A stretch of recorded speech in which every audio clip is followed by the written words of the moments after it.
রাজীবের ছত্রছায়ায় সম্পদের কুমির জাহাঙ্গীর ও ঠান্ডু মোল্লা। বহু জমি দখল, সনাতনদের জমি দখলে নিয়ে গড়া হয়েছে মাদ্রাসা।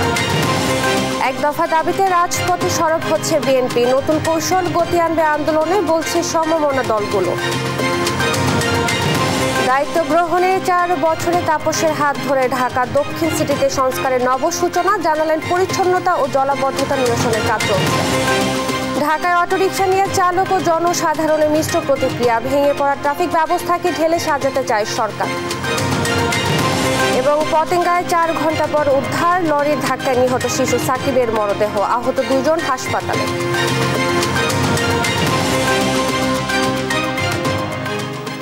দেখছিলেন সংবাদ শিরোনাম, সঙ্গে আছি আমি ইশরাত জাহান মনি। এবারে বিস্তারিত। সাভারের উপজেলা চেয়ারম্যান মঞ্জুরুল আলম রাজীবের ছত্রছায়ায় সম্পদের কুমির বড় ভাই জাহাঙ্গীর। নামে বেনামে গড়েছেন বহু জমি, দখল করেছেন বাড়ি। এনজিও কর্মীর আড়ালে আরেক ভূমিদস্যু মামা ঠান্ডু মোল্লা। বাজার রোডে সনাতনদের জমি দখলে নিয়ে দিনে দুপুরে মাদ্রাসা গড়েছেন তিনি। রাজীবের বিদেশের ব্যবসা দেখভাল করেন জাহাঙ্গীর। তবে সব অভিযোগ অস্বীকার করে নিজেকে জনদরদী হিসেবে দাবি করেছেন রাজীবের অবৈধ সম্পদ অনুসন্ধানের ধারাবাহিকের ৩য় পর্ব আজ। সজীব রহমানের ছবিতে জানাচ্ছেন ফখরুল ইসলাম। সম্পদ আর ত্রাসে সাভারের সম্রাট এই রাজীব সম্পদ আড়াল করতেও বেশ কৌশলী। রাজীবের রাজনীতির ছত্রছায়ায় সম্পদের কুমির মামা বড় ভাই সবাই। রাজীবের ত্রাসে সম্পদের আরেক কুমির বড় ভাই জাহাঙ্গীর। মোহাম্মদপুরের মনোরম এই বাড়ির 13 তলার ফ্লোরটিও কিনেছেন জাহাঙ্গীরেরও রয়েছে তাসিন বিল্ডার্স নামে হাউজিং কোম্পানি। সাভার বটদাইলে এই 11 একর সম্পত্তি তাসিন বিল্ডার্সের। নামাবাজার লোহাপট্টিতে 10% জায়গায় দখল করে বানান 5 তলা ভবন। এখান থেকে নামাবাজারের চাঁদাবাজি টেন্ডার নিয়ন্ত্রণ করে ভাগাভাগি করে নেন রাজীব জাহাঙ্গীর। একই এলাকায় 12% এই জায়গা জোরপূর্বক লিখে নেন জাহাঙ্গীর। এই এলাকায় 40% আরও একটি 100 কোটি টাকা মূল্যের দেয়াল ঘেরা এই জায়গা জাহাঙ্গীরের। ধামরাইয়ের চৌঠাইলে নিয়েছেন 280% জমি। ধামরাই ফুডনগরে 113% জমিও কিনেছেন জাহাঙ্গীর। মানিকগঞ্জের বিন্নাঠাঙ্গি ব্রিজের পাশে আছে বাগান বাড়িও। শুরু করলাম আপনার জায়গার অভাব নাই তো, আমার আপনি 2 দিন লাগবে হোন্ডাতে জায়গা দেখতে গেলে। অভিযোগ আছে রাজীবের বিদেশে থাকা ব্যবসা ও সম্পদের দেখভাল করেন বড় ভাই জাহাঙ্গীর। আমি সিঙ্গাপুরে ব্যবসা করি, আমি শিপবিল্ডিং এর কাজ করি। আমার ছোট ভাই মঞ্জুরুল আলম রাজীব তার এক্সপোর্ট ওরিয়েন্টেড লেদার ইন্ডাস্ট্রি আছে। ফখরুল আলম সমান তার নিজস্ব ব্যবসা আছে। রাজীবের সম্পদের আরেক চমক তার মামা ঠান্ডু মোল্লা।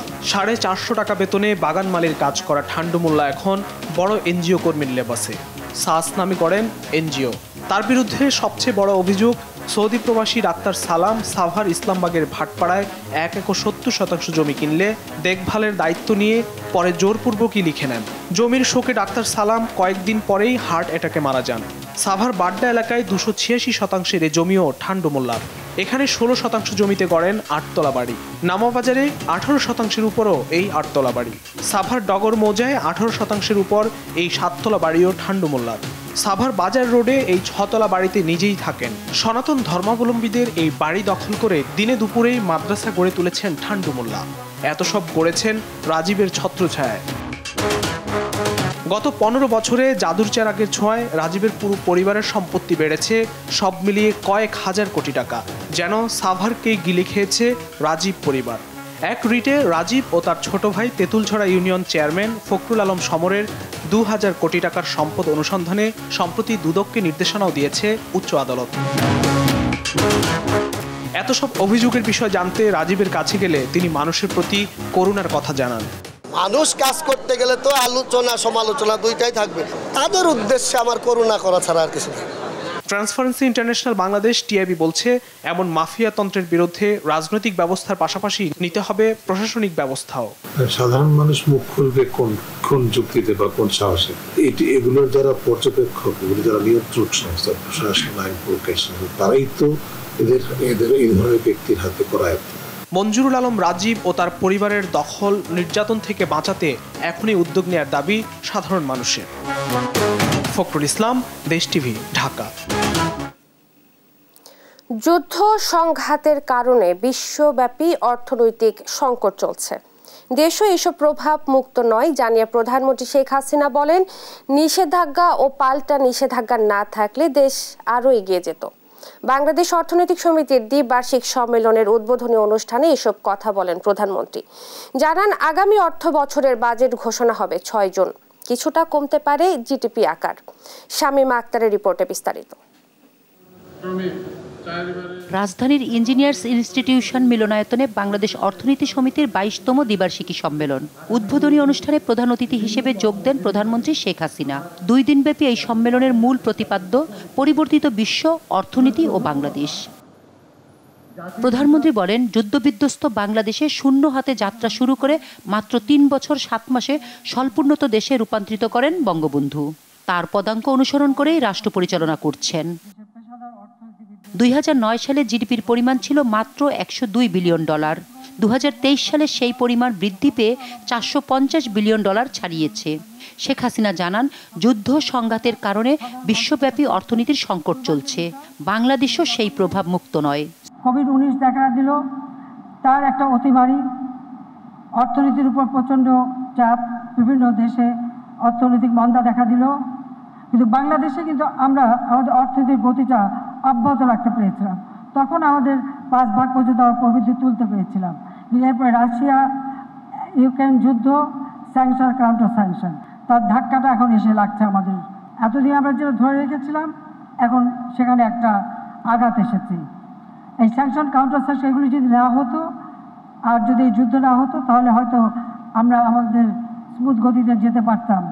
বিদেশিদের উপদেশ মেনে দেশের উন্নয়ন হবে না জানিয়ে প্রধানমন্ত্রী মাটি মানুষের কথা বিবেচনায় রেখে উন্নয়ন পরিকল্পনা করার আহ্বান জানান অর্থনীতিবিদদের। হয়তো অর্থনীতি অত বড় বড় সংজ্ঞা আমি বুঝবো না, কিন্তু আমি একটা জিনিস বুঝি যে মানুষের জন্য কাজ করতে হবে, মানুষ কি পেল সেটা দেখতে হবে। আমি অনেক বাধা অতিক্রম করি, গুলি, বোমা, গ্রেনেড সব কিছুই হজম করেছি, কিন্তু আমার লক্ষ্য হচ্ছে যে আমার দেশের মানুষের ভাগ্য পরিবর্তন করে এই দেশকে উন্নত করা। আমরা অনেক দূর এগিয়ে গেছি। আমি অর্থনীতিবিদদের কাছে এটাই চাই যে দেশের মাটি মানুষ, তাদের কথা চিন্তা করে আপনাদের নীতিমালা প্ল্যান প্রোগ্রাম করবেন। ওই কেউ একজন দু এক দিনের জন্য দেশে এসে আমাদেরকে উপদেশ দিয়ে যাবে, ওই উপদেশ আমাদের কাজে লাগবে না। কাজে লাগবে নিজের চোখে দেখা এবং মানুষের জন্য করা। খেলাপি ঋণের সংস্কৃতি জিয়াউর রহমানের সময় শুরু করেছিলেন বলেও জানান প্রধানমন্ত্রী। একটা মিলিটারি সরকার যখন আসে, তখন দুর্নীতি তাদের নীতি হয়ে যায়। খেলাপি ঋণ এই কালচারটা কিন্তু ওই মিলিটারি ডিক্টেটর জিয়ার আমল থেকে শুরু। কিছু এলিট শ্রেণী তৈরি করা, তাদের কিছু সুযোগ দিয়ে দেওয়া।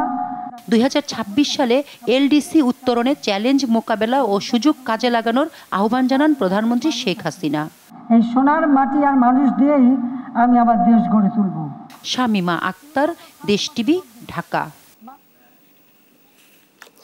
দেশি বিদেশি কোনো শক্তি পরোয়া করেন না শেখ হাসিনা। দেশের জনগণ ও সংবিধানই শুধু আওয়ামী লীগকে নিয়ন্ত্রণ করে। আওয়ামী লীগ সভাপতি স্বদেশ প্রত্যাবর্তন দিবসের আলোচনা সভায় একথা বলেন দলের সাধারণ সম্পাদক ওবায়দুল কাদের। অভিযোগ করেন মির্জা ফখরুল বেসামাল হয়ে আওয়ামী লীগকে আক্রমণ করছেন। তৌফিক মাহমুদ মুন্নার রিপোর্ট। আওয়ামী লীগ সভাপতি ও প্রধানমন্ত্রী শেখ হাসিনার 44তম স্বদেশ প্রত্যাবর্তন দিবসের আলোচনা সভা ঢাকা জেলা আওয়ামী লীগ কার্যালয়ে আলোচনা সভার আয়োজন করে আওয়ামী লীগের কেন্দ্রীয় কমিটি। প্রধান অতিথি দলের সাধারণ সম্পাদক ওবায়দুল কাদের। শেখ হাসিনার দেশে ফেরার সেই দিনে স্মৃতিচারণ করেন দলের কেন্দ্রীয় নেতারা। বলেন, সব অপশক্তি রুখে দিয়ে এগিয়ে যাবে বাংলাদেশ। আমাদের সকলের লক্ষ্য হবে একটাই, এই দেশকে যদি শেখ হাসিনার নেতৃত্বে দিতে হয়, তাহলে এই পাকিস্তানের এই রাজাকারদের বংশধরের তাদের এই মাথা উঁচু করে দাঁড়ানোর সুযোগ দেওয়া যাবে না। দিন রাত পরিশ্রম করেছেন, অক্লান্ত পরিশ্রম করেছেন।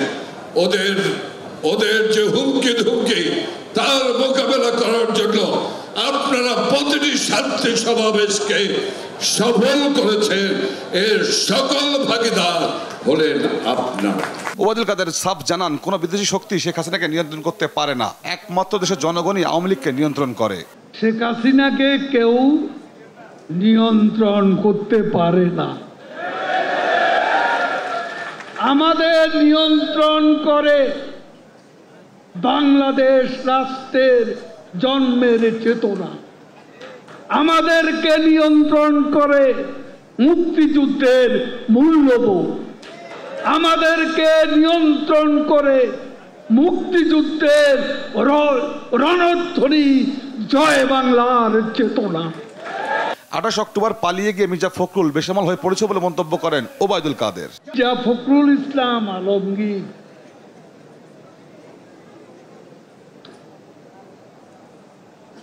28 অক্টোবর পালিয়ে গিয়ে এখন বেসামাল হয়ে প্রতিনিয়ত আওয়ামী লীগকে আক্রমণ করছে। দলে কেউ বিশৃঙ্খলা করলে শাস্তি পেতে হবে বলেও সতর্ক করেন আওয়ামী লীগ সাধারণ সম্পাদক তৌফিক মাহমুদ মুন্না, দেশ টিভি, ঢাকা। এক দফা দাবি আদায়ে ফের রাজপথে সরব হতে কার্যক্রম শুরু করেছে বিএনপি। যুগপথে সমমনা দলের নেতারা বলছেন, পরিবর্তনের আকাঙ্ক্ষায় থাকা দেশের মানুষ ঝিমিয়ে পড়ার আগেই রাজপথে সরব হতে চান তারা। বিএনপি নেতাদের দাবি, কৌশল নির্ধারণ করে বিরোধী রাজনৈতিক দলগুলোকে নিয়ে দ্রুত আবার গতি পাবে এক দফার আন্দোলন। বিস্তারিত সাইফুল রিপনের প্রতিবেদনে।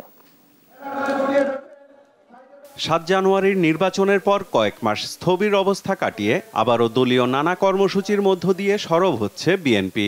রাজপথের কর্মসূচির পাশাপাশি সমমনা রাজনৈতিক দল ও জোটগুলোর শরিকদের নিয়ে ধারাবাহিক বৈঠকের মধ্য দিয়ে নির্বাচন পরবর্তী আত্মপর্যালোচনা সহ ভবিষ্যৎ করণীয় ঠিক করতে এরই মধ্যে উদ্যোগ নিয়েছে দলটি। নির্দলীয় নিরপেক্ষ সরকারের অধীনে নির্বাচনের দাবি আদায়ে নতুন করে এখনো কৌশল নির্ধারণ না করা গেলেও রাজপথে দাবি আদায়ে জনসমর্থন ধরে রাখতে বেশি দিন সময় নিতে চান না যুগপথের শরিক দলের নেতারা। নির্বাচনের পরেও আন্দোলন করে অন্যায় অবৈধ নির্বাচন বাতিল করা, ফ্রেশ নির্বাচন করা, সরকারের পতন ঘটানোর ইতিহাস ফিলিপাইনে আছে, পাকিস্তান আছে, বহু দেশে আছে। আমাদের এখানেও এটা হতে পারে। তবে সময় বেশি যদি যায় তাহলে মানুষ ঝিমিয়ে পড়লে ওটা তোলা মুশকিল হবে। এইটা আমরা বলেছি যে আমরা মনে করি মানুষের মন মরে যাবার আগে আমাদের রাস্তায় আসা উচিত। লক্ষ্যটা হচ্ছে যে এই সমস্ত পর্যালোচনা থেকে, মত বিনিময় থেকে আমরা নতুনভাবে সমগ্র এই ফ্যাসিবাদ বিরোধী গণতান্ত্রিক আন্দোলনকে সংগঠিত করবার জন্য আমরা কী ধরনের রাজনৈতিক কর্মসূচি গ্রহণ করতে পারি, রাজপথে কী ধরনের নির্দিষ্টভাবে আমরা উদ্যোগ গ্রহণ করতে পারি, এগুলো নিয়ে আমরা আলাপ আলোচনা করছি। আর বিরোধী সব রাজনৈতিক দলের সাথে আলোচনা করে ঐক্যবদ্ধ শক্তি নিয়ে বিএনপি এবার মাঠে নামতে চায় বলে জানান বিএনপির এই ভাইস চেয়ারম্যান। যুগপৎ কিংবা মিলিতভাবে একটি আন্দোলনের সূচনা করতে যাচ্ছে। সে আন্দোলনের গতি প্রকৃতি কী হবে, কৌশল কী হবে, সেটি নিয়ে এই মুহূর্তে আলাপ আলোচনা চলছে। দেশেও আবহাওয়া প্রচণ্ড গরম, সেজন্য কিছু সময় নেওয়া দরকার। মনে হয় যে বিরোধী দল গোছানো হয়ে গেলে এবং বিরোধী দলসমূহের সাথে একটা আন্দোলনের কৌশল নিয়ে ঐক্যমতে পৌঁছলে তারপরে বিএনপি রাজপথে নামবে আন্দোলনে। দেশের অর্থনৈতিক দুরবস্থার মধ্যে জনগণের আন্দোলন গড়ে তোলার এখন ভালো সময় বলেও মনে করেন মেজর অবসরপ্রাপ্ত হাফিজ উদ্দিন আহমদ বীর বিক্রম। পুলিশ দিয়ে হয়তো বিরোধী দলকে দমন করতে পারবে, বাট রিজার্ভের উন্নতিটা তারা করতে পারবে না এবং অর্থনৈতিক অবস্থাও উন্নতি করতে পারবে না, জিনিসপত্রের দাম কমাতে পারবে না। একটা দুঃসহ পরিস্থিতির মুখোমুখি দেশের সাধারণ জনগণ। তো এই ধরনের পরিস্থিতিতে আন্দোলন সফল হওয়ারই কথা এবং আমরা আশা করি মিলিত বিরোধী দলসমূহের মিলিত প্রচেষ্টায় আন্দোলন সফল হবে এবং বর্তমান সরকারকে চলে যেতে হবে। সাইফুল রিপন, দেশ টিভি, ঢাকা। 2020 সালের 16 মে ঢাকা দক্ষিণ সিটি কর্পোরেশনে প্রথমবারের মতো দায়িত্বভার গ্রহণ করেন ব্যারিস্টার শেখ ফজলে নূর তাপস। 17 মে থেকে শুরু হয় নগর পিতা হিসেবে ঢাকা দক্ষিণ সিটির জনসাধারণের তৃণমূল পর্যায়ে নাগরিক সেবা দ্বারা আনুষ্ঠানিক যাত্রা। 4 বছরে এই যাত্রায় সফলতা পেয়েছেন বেশ কিছু কাজে, রয়েছে আগামীরও পরিকল্পনা। বিস্তারিত ইফতেখার রেজা রিপোর্টে।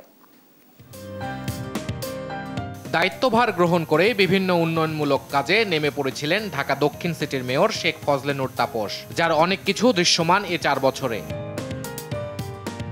দক্ষিণ সিটির ধূপখোলা মাঠ, নারায়ণগঞ্জ সাইনবোর্ড এলাকায় নতুন বাস টার্মিনাল, সায়েদাবাদের নতুন বাস টার্মিনাল, হাজারীবাগে স্লুইস গেট, ঢাকা গেটের পুনর্নির্মাণ এবং সদরঘাট এলাকার ঐতিহ্যবাহী লালকুঠির নির্মাণ শৈলী ঠিক রেখে করা হচ্ছে সংস্কার। এমন উন্নয়নে খুশি নগরবাসী। আরো জিনিসটা ভালো হলো, সৌন্দর্য ভালো জিনিসটার, আরো এলাকার যে লোকজন আসবে এগুলো দেখবে। ঐতিহাসিক যে বিষয়গুলো এগুলো আমরা হারিয়ে ফেলছিলাম। তো দক্ষিণ সিটি কর্পোরেশন তারা খুব ভালো একটা উদ্যোগ নিয়েছেন, যার মাধ্যমে আমরা এর সাথে আবারও পরিচয় হতে পারতেছি। এই এলাকার আশেপাশে আসলে কোথাও এরকম খেলাধুলার মাঠ নাই।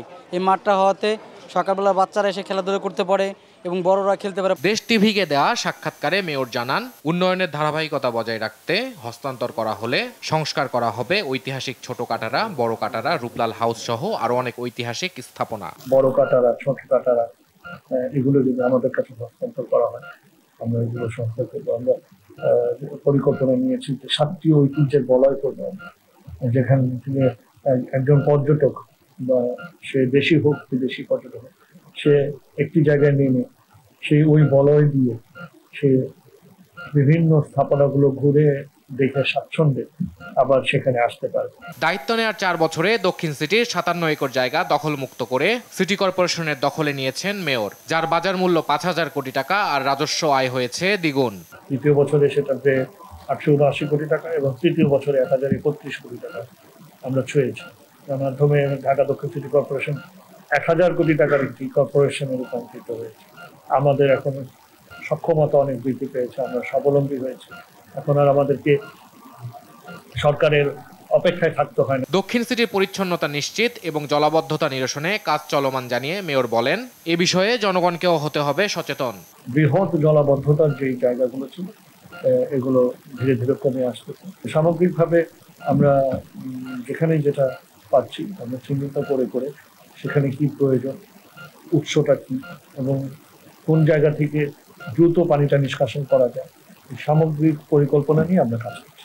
দীর্ঘ 28 বছর পর বর্তমান মেয়রের সময় এসে পদোন্নতি পেয়েছেন সিটি কর্পোরেশনের 155 জন কর্মকর্তা কর্মচারী। ইফতেখার রেজা, দেশ টিভি, ঢাকা। অবৈধ বাংলাদেশিদের ফেরত পাঠাতে কঠোর অবস্থানে যুক্তরাজ্য। ঢাকার সঙ্গে ব্রিটিশ সরকারের ফাস্ট ট্র্যাক রিটার্ন চুক্তি অনুযায়ী রাজনৈতিক আবেদন প্রত্যাখ্যান হওয়ায় 10,000-এর বেশি বাংলাদেশিকে ফেরত পাঠাতে যাচ্ছে ঋষি সুনাক সরকার।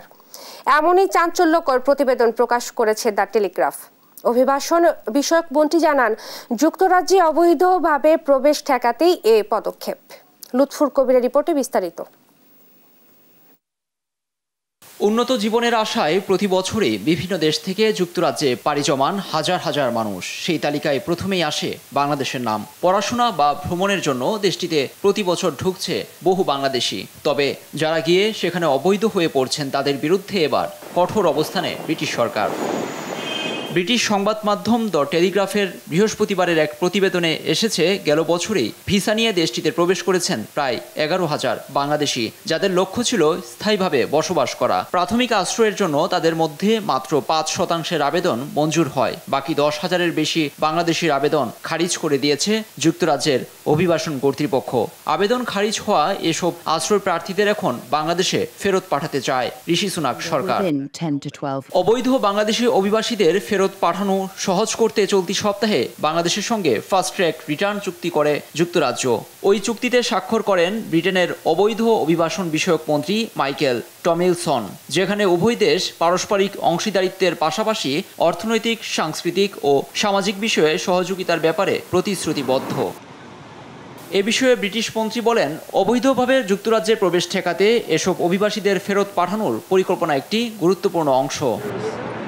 দেশটির সরকারের পরিসংখ্যানে টেলিগ্রাফ আরও জানিয়েছে, 2023 সালের মার্চ পর্যন্ত রেকর্ড 21,525 জন ভিসাধারী যুক্তরাজ্যে আশ্রয়ের আবেদন করেন, যা বিগত বছরের তুলনায় 154%-রও বেশি। লুৎফর কবির, নিউজ ডেস্ক, দেশ টিভি। রাজধানীতে দিনে ব্যাটারি চালিত অটোরিকশাগুলো খরচ করে 500 মেগাওয়াট বিদ্যুৎ। অধিকাংশ লাইনই নেয়া অবৈধ সংযোগে।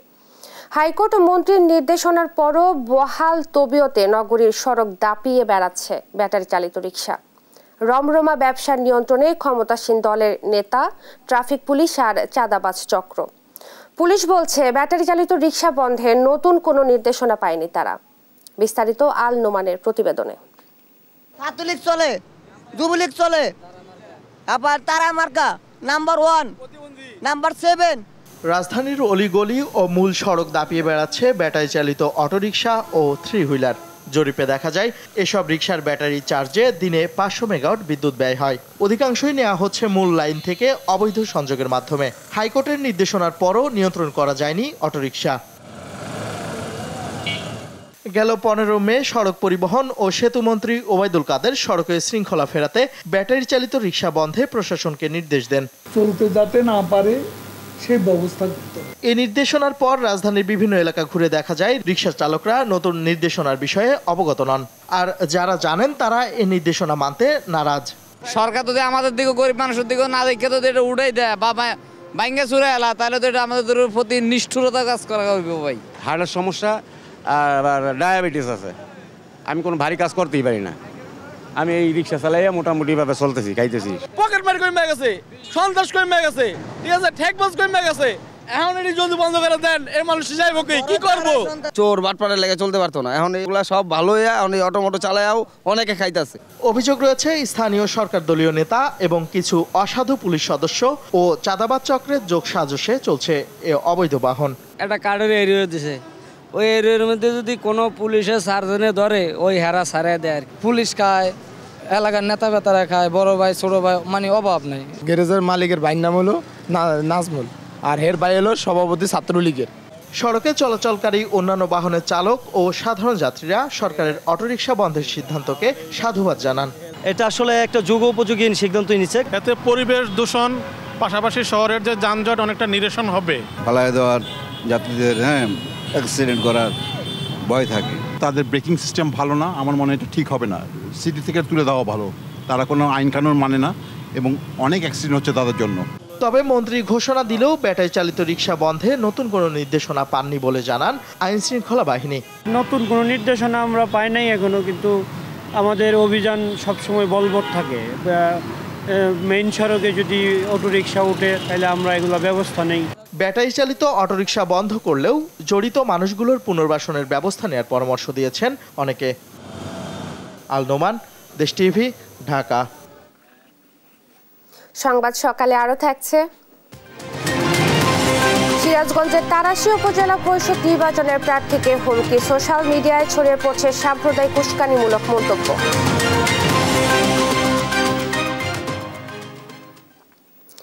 চট্টগ্রামের পতেঙ্গায় নিয়ন্ত্রণ হারিয়ে লরি পুকুরে পড়ে কমপক্ষে 4 জন আহত হয়েছে। 3 ঘন্টা অভিযান চালিয়ে নিখোঁজ হওয়া এক শিশুর মরদেহ উদ্ধার করেছে ফায়ার সার্ভিস। বিমানবন্দর সড়ক মোড়ে শুক্রবার রাত 8:30টার দিকে এই দুর্ঘটনা ঘটে। স্থানীয়রা 4 জনকে উদ্ধার করে হাসপাতালে পাঠায়। খবর পেয়ে শিশুটিকে উদ্ধার কাজ শুরু করে ফায়ার সার্ভিস কর্মীরা।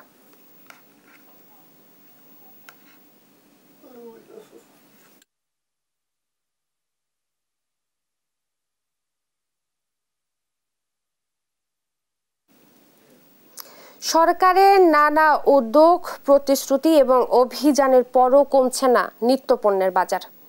কারসাজি করে দ্রব্যমূল্য বৃদ্ধি যেন মুনাফালোভী ব্যবসায়ীদের সংস্কৃতিতে পরিণত হয়েছে। এতে সর্বশান্ত হচ্ছেন নিম্ন ও মধ্যম আয়ের মানুষ। মাজহারুল ইসলামের রিপোর্টে বিস্তারিত। সাইফুল ইসলাম বাজারে মাছ কেটে সামান্য উপার্জনে টানছেন সংসারের ঘানি। বাজারে নিত্যপণ্যের ঊর্ধ্বগতিতে মিলছে না কোনো হিসেব। যে টাকা আয় তাতে মায়ের ওষুধ, সন্তানদের পড়াশোনা সহ সংসারের খরচে মাস শেষে শূন্য হাত। সব নিত্যপণ্যের দাম একটু ঊর্ধ্বগতি, সেই হিসাবে যাই ইনকাম হয় আল্লাহ যাই দেন রাখতে পারি না, এই হলো কথা। সংসারে খরচ আছে তো, ছেলে মেয়ের লেখাপড়ার খরচ, ঘর ভাড়া, নিজের খরচ, এইভাবে মানে রিজার্ভ রাখতে পারি না। শুক্রবারের কারওয়ান বাজারে আসা নিম্ন মধ্যবিত্ত থেকে মধ্যবিত্ত বেশিরভাগ মানুষেরই আয় ব্যয়ের সমীকরণটা সাইফুলের মতোই। সপ্তাহখানেক ধরে দাম আকাশচুম্বী গরিবের আমিষখ্যাত ডিম আর পোল্ট্রি মুরগির। সুখবর নেই সবজির বাজারেও। বেগুনের দাম ছুঁয়েছে শতক। বেশিরভাগ সবজির দামই 50-এর উপরে। দেশের জনগণ অসহায়। যেখানে আমি 1 কেজি খেতাম সেখানে আমি হয়তো 250 গ্রাম 1 পোয়া নিয়ে খাচ্ছি।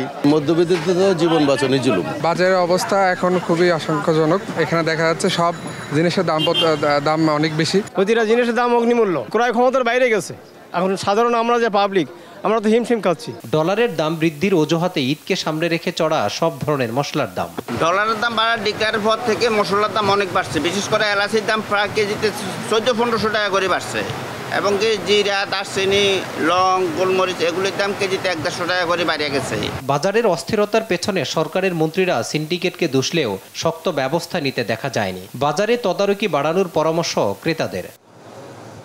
মাজহারুল ইসলাম, দেশ টিভি, ঢাকা। অতিরিক্ত গরমে চাঁপাইনবাবগঞ্জে বেড়েছে ডায়রিয়ার প্রকোপ। প্রতিদিনই 40 থেকে 50 জন নতুন রোগী ভর্তি হচ্ছে হাসপাতালে। এদিকে জেলা সদর হাসপাতালে রোগীর চাপ বাড়ায় বেড না পেয়ে অনেকে চিকিৎসা নিচ্ছেন মেঝে ও বারান্দায়। সহকর্মী তারেক রহমানের তথ্য, ছবিতে ডেস্ক রিপোর্ট। তীব্র দাবদাহের পর বৃষ্টিতে কিছুটা স্বস্তি মেলে চাঁপাইনবাবগঞ্জে। তবে সম্প্রতি আবারও শুরু হয়েছে দাবদাহ। এতে বিভিন্ন রোগে আক্রান্ত হচ্ছে শিশুরা। সবচেয়ে বেশি আক্রান্ত হচ্ছে ডায়রিয়ায়। জেলার হাসপাতালগুলোতে একের পর এক বাড়ছে গরমের প্রভাবে বিভিন্ন রোগে আক্রান্ত রোগীর সংখ্যা। প্রতিদিনই 250 শয্যা বিশিষ্ট জেনারেল হাসপাতালে নতুন ডায়রিয়া রোগী ভর্তি হচ্ছে প্রায় 40 থেকে 50 জন। বেড না পেয়ে বর্তমানে ওয়ার্ড ও মেঝেতে ভর্তি রয়েছে অর্ধশত শিশু। কালকে ভর্তি হয়েছি, সমস্যা 8-10 দিন থেকে ওষুধ খাওয়াচ্ছি, কিছু হয়নি। হাসপাতালে পরশুদিন থেকে পাতলা পায়খানা, তারপর থেকে বমি, কাল রাত থেকে জ্বর নাপা ওষুধ খেয়ে কিছু হয়নি। কেন ভালো হলো না? ডাক্তার বলছে 10 দিন থাকতে পারে, 7 দিন থাকতে পারে, 15 দিন থাকতে পারে। এমন পরিস্থিতিতে শয্যা সংখ্যা বাড়ানোর ব্যবস্থা নেওয়ার পাশাপাশি গরমজনিত রোগ প্রতিরোধে শিশুদের প্রতি আরও বেশি যত্ন নেওয়ার তাগিদ হাসপাতালটির এই চিকিৎসকের। 250টা রোগী এখন শুধুমাত্র শিশু রোগী না, যদিও আমাদের এখানে মাঝে মাঝে, যেমন এই 15 দিন আগে 125 জন রোগী ছিল টোটাল, এরকমই ছিল, কিন্তু টোটাল 125টা বেড আমাদের মানে শিশু ওয়ার্ডে 3টা মিলেও হবে না। বর্তমানে 250 শয্যা বিশিষ্ট জেনারেল হাসপাতাল সহ জেলার বিভিন্ন হাসপাতালে ডায়রিয়া রোগীর সংখ্যা কয়েক শতাধিক। নিউজ ডেস্ক, দেশ টিভি। সংবাদ সকালে আরো থাকছে। অস্থায়ী বন্দর দিয়ে গাজায় পৌঁছালো যুক্তরাষ্ট্রের ট্রানকে লোক দেখানো বলছে ফিলিস্তিনিরা।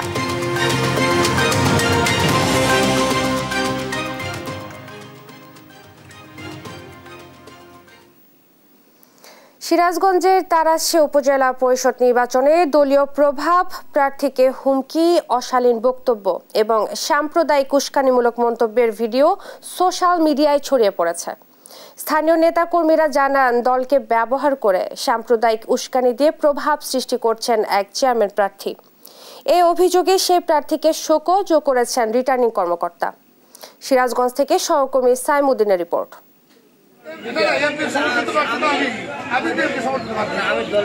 সিরাজগঞ্জের তারাশের চেয়ারম্যান প্রার্থী মনিরুজ্জামান মনি প্রচার প্রচারণায় এভাবেই নিজেকে ক্ষমতাসীন দলের প্রার্থী পরিচয় দিচ্ছেন। আর পাশ থেকে তার সমর্থক অপর চেয়ারম্যান প্রার্থীকে উদ্দেশ্য করে নানা হুমকি ও অশালীন মন্তব্য করছেন। দ্বিতীয় দফা উপজেলা পরিষদ নির্বাচনে তারাশে বর্তমান চেয়ারম্যান মনিরুজ্জামান মনি এবং উপজেলা আওয়ামী লীগের সাধারণ সম্পাদক সঞ্জিত সরকার প্রতিদ্বন্দ্বিতা করছেন। হিন্দু আর মুসলমান ফুটবল খেলা, বলেন তো আমরা ওই ফুটবল খেলার কোন পক্ষ নেব? অপর চেয়ারম্যান প্রার্থী ভিন্ন ধর্মাবলম্বী হওয়ায় নির্বাচনী প্রচার প্রচারণায় মনিরুজ্জামান মনি ও তার সমর্থকরা সাম্প্রদায়িক উস্কানিমূলক কথা বলছেন বলে অভিযোগ উঠেছে। নির্বাচনকে কেন্দ্র করে দোয়াত কলম প্রতীকের প্রার্থী এবং তার লোকজন বর্তমানে আমাদের এই অঞ্চলে সাম্প্রদায়িক বক্তব্য দিয়ে চলেছে। হিন্দু সম্প্রদায়ের যে সকল কুচ্ছ রটনা যেভাবে বক্তব্য দিছে, আপনারা ওই বক্তব্য পেলে অবশ্যই বুঝতে পারবেন যে আমার কথাটা সত্য কি মিথ্যা। নির্বাচন হলে অবশ্যই বিপুল ভোটে বিজয় হবে বলে আমি আশা করি। প্রভাবমুক্ত এবং নির্বাচনে সাম্প্রদায়িকতা ইস্যু সৃষ্টি করা না হলে জয়ের আশা করছেন সঞ্জিত সরকার। আগামী 21শে মে নির্বাচন যদি নিরপেক্ষ হয় আর প্রভাবমুক্ত হয়, সেখানে যদি সাম্প্রদায়িকতার কোনো বীজ বপন করা না হয়, তাহলে জনগণ আমাকে নিরঙ্কুশভাবে ভোট দিয়ে বিজয়ী করবে। এ বিষয়ে মনিরুজ্জামান মনি একে নির্বাচনী প্রচারণার কৌশল বললেও দলের প্রার্থী দাবি করার বিষয় অস্বীকার করেন। আমি দলীয় প্রার্থী, এই কথা আমি কোথাও বলিনি যে আমি দলীয় প্রার্থী। কারণ দলীয় প্রার্থী আবার বলার কোনো সুযোগ আমার ভোট আর এগুলো টেকনিকও যদি বলেন আর পলিসি বলেন যে সবাই দলমত নির্বিশেষে ভোট দেন, এই কথাই তো বলবো। প্রকাশ্যে সাম্প্রদায়িক বক্তব্য দেওয়ায় এরই মধ্যে চেয়ারম্যান প্রার্থী মনিরুজ্জামানকে শোকজ করেছে রিটার্নিং কর্মকর্তা। সাইমউদ্দিন, দেশ টিভি, সিরাজগঞ্জ। অস্থায়ী বন্দর দিয়ে গাজায় প্রথমবার পৌঁছালো যুক্তরাষ্ট্রের ত্রাণ। তবে ত্রাণ নয়, জীবনের নিরাপত্তায় চান নিরীহ ফিলিস্তিনিরা। এমন ত্রাণ সহায়তাকে লোক দেখানো বলছেন ফিলিস্তিনিরা। দিনে ত্রাণ, রাতে অস্ত্র সরবরাহ। মার্কিন প্রশাসনের এমন নীতিতে চরম ক্ষোভ জানিয়েছেন তারা। আফরিন মোয়ের ডেস্ক রিপোর্টে বিস্তারিত। ইসরায়েলি বোমা হামলায় একদিকে কাঁপছে গাজা, অন্যদিকে ক্ষুধায় কাতরাচ্ছেন উপত্যকার বাসিন্দারা। এমন হৃদয় বিদারক দৃশ্য খুব কমই দেখেছে বিশ্ববাসী। এর মধ্যেই দুর্ভোগ কমাতে অঞ্চলটিতে অস্থায়ী বন্দর দিয়ে ত্রাণ পাঠাচ্ছেন মার্কিন প্রশাসন। স্থানীয় সময় বৃহস্পতিবার প্রথমবারের মতো 500 টন ত্রাণ সহ একটি জাহাজ অস্থায়ী সমুদ্র বন্দরে নোঙর করে। এর পরপরই শুক্রবার গাজার মূল ভূখণ্ডের উদ্দেশ্যে রওনা হয় 150টি ট্রাক। তবে ত্রাণ নয়, জীবনের নিরাপত্তাই চান অঞ্চলটির বাসিন্দারা। মার্কিন প্রশাসনের দ্বিমুখী আচরণে ক্ষুব্ধ প্রতিক্রিয়া দেখা গেছে অনেকের মাঝে। দিনে ত্রাণ দিয়ে রাতে ফিলিস্তিনিদের মারতে ইসরায়েলকে অস্ত্র দেওয়ার নীতিতে চরম ক্ষোভ জানিয়েছেন তারা। এ ধরনের সাহায্য দেয়াকে বাইডেন প্রশাসনের ষড়যন্ত্র হিসেবে মনে করছেন গাজাবাসী। সব হারিয়ে আমি আজ নিঃস্ব। তারা আমাদের মারার জন্য ইসরায়েলকে অস্ত্র দিয়ে এই যে লোক দেখানো সমর্থন দিচ্ছে, আমরা এটা চাই না। মার্কিন প্রশাসনের কোনো কিছুই আমাদের প্রয়োজন নেই। তারা রাতে আমাদের উপর হামলা চালাতে সহায়তা করে আর দিনের বেলায় আমাদের সমর্থন করে। এর বিরোধিতাই করছি আমরা। আমাদের অনেকগুলো সীমান্ত ক্রসিং রয়েছে যেগুলোর মধ্যে সাহায্য আসতে পারে। সমুদ্র পথে ত্রাণ পাঠিয়ে হয়তো তারা গ্যাস ক্ষেত্রগুলো দখল করতে চায়। এমনও হতে পারে ফিলিস্তিনি জনগণকে বাস্তুচ্যুত করা এবং এক দেশ থেকে অন্য দেশে স্থানান্তর করার কৌশল এটি। এদিকে ত্রাণ পৌঁছালেও উপত্যকায় 6 মের পর এখন পর্যন্ত কোনো চিকিৎসার সরঞ্জাম পৌঁছায়নি। এ অবস্থায় হাসপাতালে ভর্তি রোগীদের চিকিৎসা দিতে হিমশিম খাচ্ছে কর্তৃপক্ষ।